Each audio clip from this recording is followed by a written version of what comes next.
प्रकृति और ब्रह्मांड के रहस्यों को समझने में चंद्रमा का विशेष महत्व माना गया है और इसी चंद्रमा की कलाओं के आधार पर हिंदू पंचांग में पूर्णिमा और अमावस्या जैसी महत्वपूर्ण तिथियां निर्धारित की जाती हैं। हिंदू धर्म में इन दोनों तिथियों को केवल खगोलीय घटना ही नहीं बल्कि आध्यात्मिक और धार्मिक दृष्टि से भी अत्यंत महत्वपूर्ण माना जाता है। हिंदू पंचांग के अनुसार एक महीने को लगभग 30 दिनों में बांटा जाता है और इसे चंद्रमा की गति के आधार पर दो पक्षों में विभाजित किया जाता है, जिन्हें शुक्ल पक्ष और कृष्ण पक्ष कहा जाता है। शुक्ल पक्ष वो समय होता है जब चंद्रमा की रोशनी धीरे धीरे बढ़ती जाती है और अंत में 15वें दिन चंद्रमा पूरी तरह गोल और चमकदार दिखाई देता है। इस दिन को पूर्णिमा कहा जाता है। इसके बाद कृष्ण पक्ष की शुरुआत होती है, जिसमें चंद्रमा की रोशनी धीरे धीरे कम होती जाती है और अंत में 15वें दिन चंद्रमा बिल्कुल दिखाई नहीं देता। इसे अमावस्या कहा जाता है। इस प्रकार हर महीने एक पूर्णिमा और एक अमावस्या आती है और सामान्य रूप से एक वर्ष में लगभग 12 पूर्णिमा और 12 अमावस्या होती है। हालांकि पंचांग और तिथियों के अंतर के कारण कभी-कभी इनकी संख्या थोड़ी अधिक भी हो सकती है। पूर्णिमा को धार्मिक दृष्टि से बहुत शुभ माना जाता है, क्योंकि इस दिन चंद्रमा अपनी पूर्ण कला में होता है और उसकी शीतल रोशनी पृथ्वी पर फैलती है। मान्यता है कि पूर्णिमा के दिन वातावरण में सकारात्मक ऊर्जा अधिक होती है, इसलिए इस दिन पूजा पाठ, ध्यान, व्रत, दान पुण्य और धार्मिक अनुष्ठान करना विशेष फलदायी माना जाता है।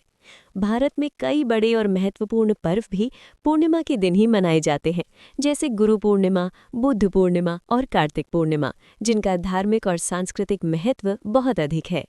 बहुत से लोग इस दिन व्रत रखते हैं और प्रातःकाल गंगा या अन्य पवित्र नदियों में स्नान कर भगवान की आराधना करते हैं।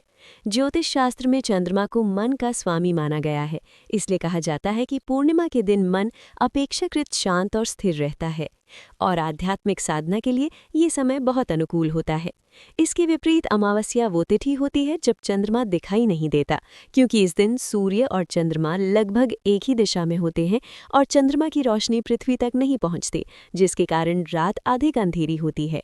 इसी कारण अमावस्या को कई स्थानों पर काली रात भी कहा जाता है। धार्मिक मान्यताओं के अनुसार अमावस्या का दिन पितरों की पूजा और तर्पण के लिए विशेष माना जाता है। इस दिन लोग नदी में स्नान करते हैं, दान पुण्य करते हैं और अपने पूर्वजों की शांति के लिए प्रार्थना करते हैं। कई लोग इस दिन व्रत भी रखते हैं और भगवान से परिवार की सुख समृद्धि की कामना करते हैं। परंपरागत मान्यताओं के अनुसार अमावस्या के दिन नए और बड़े शुभ कार्यों की शुरुआत करने से बचने की सलाह दी जाती है। हालांकि ये एक धार्मिक विश्वास है और इसका मुख्य उद्देश्य लोगों को संयम, साधना और आत्मचिंतन की ओर प्रेरित करना माना जाता है। कुछ आध्यात्मिक परंपराओं में ये भी कहा जाता है कि अमावस्या की रात की ऊर्जा अपेक्षाकृत अधिक प्रबल और गहन होती है, इसलिए इस समय साधना और विशेष अनुष्ठान किए जाते हैं। हिंदू ग्रंथों में पूर्णिमा को सौम्यता, शांति और प्रकाश का प्रतीक माना गया है, जबकि अमावस्या को आत्ममंथन और आध्यात्मिक साधना का समय माना गया है। इस प्रकार देखा जाए तो पूर्णिमा और अमावस्या दोनों ही प्रकृति के चक्र का महत्वपूर्ण हिस्सा है और दोनों का अपना अलग अलग महत्व है। पूर्णिमा हमें प्रकाश, सकारात्मकता और आध्यात्मिक उन्नति की प्रेरणा देती है, जबकि अमावस्या हमें आत्मचिंतन, संयम और अपने पूर्वजों के प्रति श्रद्धा व्यक्त करने का अवसर प्रदान करती है। इसलिए हिंदू संस्कृति में इन दोनों तिथियों को विशेष महत्व दिया गया है और सदियों से लोग इनके अनुसार अपने धार्मिक और आध्यात्मिक कार्य करते आ रहे हैं।